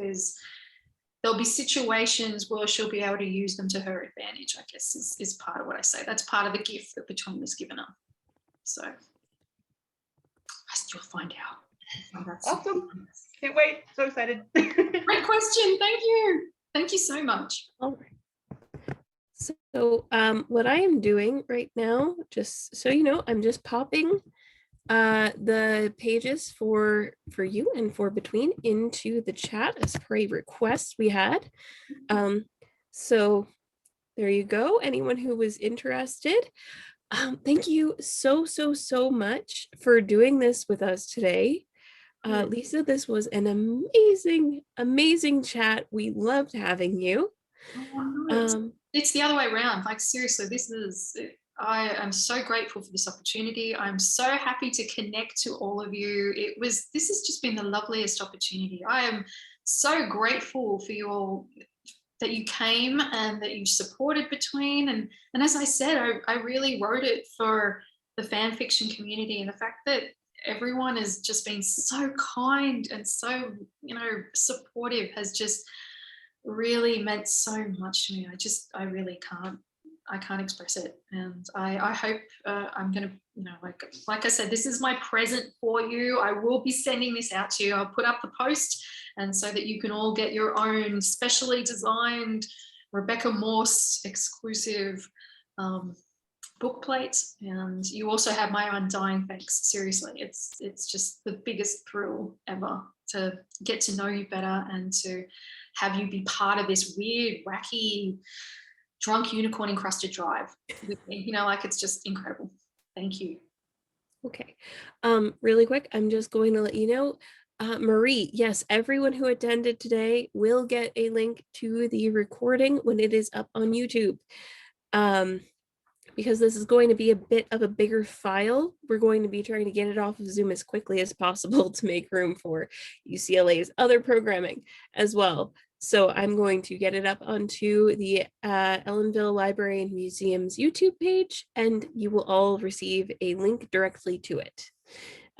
You as well, Lisa. You will get a link. You can also, you can get the file if you wanted to embed it somewhere. But thank you everyone for attending and asking such fantastic questions and reading this great book. That's all the time we have for today. I hope you have a fantastic night. You stay safe. And I hope that we get to see you at another program. Have a fantastic day. Thank you so much for organizing this. Bye, everyone. Bye-bye. Thank you for everything. We love you. We adore you. Okay. Bye, everyone.